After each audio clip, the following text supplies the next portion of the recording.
అందరికీ నమస్కారం. నేను మీ anchor singer Manjula Yadav. Welcome to RLR Bhakti. Tirupati నుండి చెంగల్ రాయుడు రావడం జరిగింది ఇక్కడికి. తిరుపతి యొక్క విశేషాలు, వెంకటేశ్వర స్వామి గురించి కానీ, ఇక్కడ పాటలు కానీ, ఆ దేవుడి యొక్క ప్రాముఖ్యత, ఆ క్షేత్రం యొక్క ప్రాముఖ్యత చెప్పడానికి మన ముందు సిద్ధంగా ఉన్నారు. ఇంకెందుకు ఆలస్యం, పరిచయం చేసుకుందాం. నమస్కారం అండి. నమస్కారం. బాగున్నారండి? బాగున్నాం మేడం, మీరు బాగున్నారా? చాలా బాగున్నాం.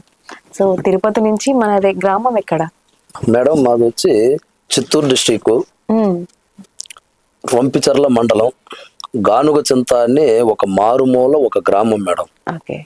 అక్కడి నుంచి ఈ రోజు నేను రావడం జరిగింది. మాకు చాలా సంతోషంగా ఉంది. తిరుపతి నుంచి తిరుపతి విశేషాలు మాతో పంచుకుంటున్నందుకు మాకు చాలా ఆనందంగా ఉంది. మన ప్రేక్షకులకి ఇట్లా కలియుగ దైవం వెంకటేశ్వర స్వామి ఆశీస్సులు మేడం. అంతేనా? ఆయన కృప ఉంటే మనకు ఈ సాధ్యములో ఏది సాధ్యం కాకుండా ఉంటుంది. ప్రతి ఒక్కటి సాధ్యమవుతుంది. ఆయన మీద భారం వేసి ఆయన నమ్మకోవాలి. ఓకే, మరి మొట్టమొదటిగా మనకి తిరుపతి గురించి మాట్లాడుకుందాం. వెంకటేశ్వర స్వామి గురించి చెప్పండి. సో అసలు మన వెంకటేశ్వర స్వామి తిరుపతి ఆ క్షేత్రంలో వెలవడానికి గల ముఖ్య కారణం ఏమిటి? అలా ఎలా ఎవరు గుర్తించారు మేడం? తిరుపతిలో వెంకటేశ్వర స్వామి వెలిచింది ఎందుకు వెలిచినాడు అనేది ఈ కలియుగం గురించి వెలిచినాడు ఆయన. కానీ ఫస్ట్ కనుగొన్నది ఎవరు అని చెప్పనేసి అంటే గొల్లలు, అంటే గొల్లవారు అంటారు కదా, ఆ గొల్లవారు ఆయన వెలిచినప్పుడు ఆయన్ను వాళ్ళు గుర్తించి ఇక్కడ ఒక మహాదైవం వెలిచినాడు వెంకటేశ్వర స్వామి, కాబట్టి ఈయనకు మనం పూజలు చేయాలా అని చెప్పిన ఒక ఇదితో అక్కడ పోయి ఇంకా ఊరు వాళ్ళకు ఒకరికి ఎదురుకు అంతా తెలిసి ఫస్ట్ మొదట దర్శనం చేసుకున్నది వాళ్ళే. అంటే ఎలా, అంటే అక్కడికి ఎలా వెళ్ళగలిగారు? అంటే గుట్ట అనేది చాలా పెద్ద, అంటే చాలా హైట్ లో ఉంటది. సో మరి వాళ్ళు అంటే దైవ కృప వల్ల వెళ్ళారా, లేకపోతే వాళ్ళు ఏమైనా వృత్తిపరంగా వెళ్లితే అక్కడ దేవుడు ప్రత్యక్షమయ్యారా? ఎలా? ఇది ఆయన అనుభూతి. అంటే నేను ఇక్కడ వినాలి, ఈ జనాలకు అందరికీ తెలియాలి, ఇది కలియుగ వైకుంఠం, కాబట్టి ఈ కలియుగాన్ని నేను కాపాడాలి. అందులో ప్రసిద్ధమైనది తిరుపతి. ఈ క్షేత్రము తిరుమల. ఇది ఇంకా ముందుకు తిరుమల ఒక వైకుంఠంగా ఎదజల్లుతుంది. కాబట్టి నేను ఇక్కడ నా మహిమతో గొల్లలు రావాలి, నన్ను కనుక్కోవాలి, తర్వాత జనాలకు తెలియాలి, తర్వాత నన్ను పూజించాలి, నేను కలియుగ దైవంగా ప్రపంచానికి నలుమూలలా తెలియాలి అని ఆ మహానుభావుడు ఆయన దయదలిసి అక్కడ నిలిస్తే ఈ గొల్లలు కనుక్కోవడం జరిగింది. లేదంటే మీరు అన్నట్టు అంత క్షేత్రంలో మనుషులు పోయే, సామాన్యులు పోయే ప్లేస్ కాదు. అలాంటి ప్లేస్ కు మనుషులు పోయి కనుక్కోగలిగినారంటే అది ఆయన కృప. దాంతో జరిగింది మేడం. ఈ మన వెంకటేశ్వర స్వామిని అభిషేకం చేస్తూ ఉంటే నిజంగా మన మానవుని శరీరం తగిలినట్టుగా అనిపిస్తూ ఉంటదంట. నిజమే అంటారా అది? Correct madam. ఎలా? ఇది ఎలాగంటే ఇప్పుడు ఒక దైవం అనేది మనం ఎన్నో చోట్లలో వెలిసింటారు, దేవుళ్ళు చూసింటాం, కానీ ఒక శిల రూపంలో, విగ్రహ రూపంలో ఉంటారు. కానీ ఈయనకు నిదర్శనం అనేది అదే. ఇప్పుడు అర్చకులు కూడా మనకు చెప్తూ ఉంటారు, మామూలుగా వాళ్ళు చందనము గుద్దుతారనమాట ఇక్కడ ఆయన వక్షస్థలం మీద. అప్పుడు మనిషి నిజంగా తగలడము అన్నది విశేషం. అక్కడ నిజంగానే ఉండాడు అంటే ఆ శరీరం అనేది వాళ్ళకి ఎలా ఉంటుందంటే మెత్తగా మనిషిలాగానే, మనిషిని ఎలా పట్టుకుంటామో అలాగా ఆయన పట్టుకున్నప్పుడు అలా శరీరం అనేది టచ్ అవుతా ఉంటుంది అన్నమాట, మనిషిలాగానే ఆ స్పర్శ. అదొకటి.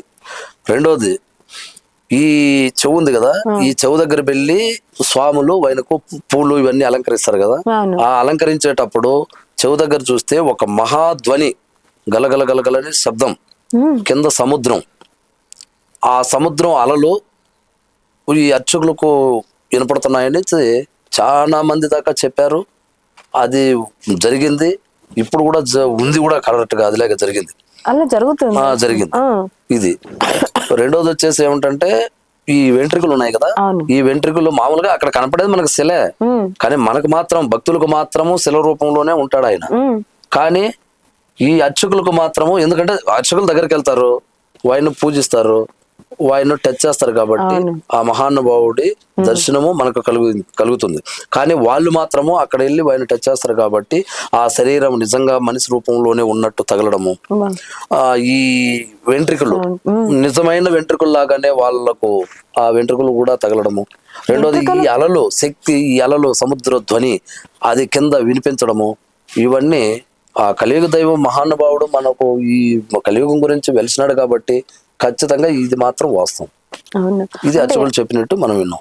ఓకే, అక్కడ సముద్రం లాంటివి ఉన్నాయంటే మాకు తెలియదు.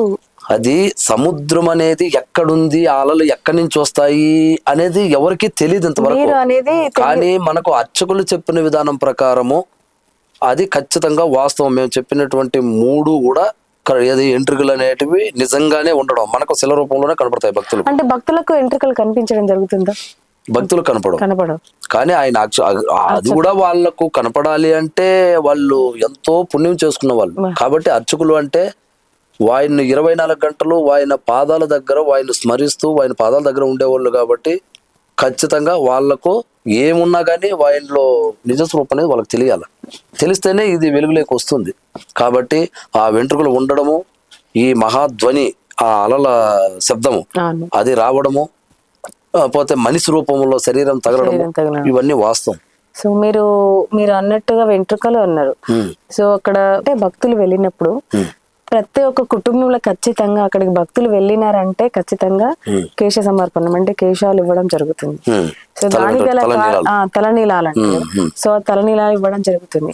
ఎందుకు అంటే అలా ఇవ్వడం వల్ల దేవుడు కోరుకున్నాడా, ఇలా ఇవ్వాలి అని కోరుకున్నాడా, లేకపోతే భక్తులకు అంటే మన సంతృప్తి కొరకు ఇవ్వడం జరుగుతుంది? మేడం, దానికి ఒక చరిత్ర ఉంది. దానికి అది మహోన్నతమైనటువంటి చరిత్రలు అవి.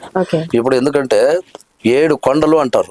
ఆ 7 కొండలు అనే దానికి గల కారణాలు అనేటివి ఏమిటి అంటే నీలాద్రి, గరుడాద్రి, శేషాద్రి, అంజనాద్రి, వృషభాద్రి ఇలాంటివి ఇంకా అన్ని 7 కొండలు కలిసి 7 కొండలు. దీటల్లో ఒక మహిత్వం ఏంటంటే ఆ వెంట్రుకలు ఇవ్వడం నీలాదేవి అనే ఆయనకు వెంట్రుకలు సమర్పించింది.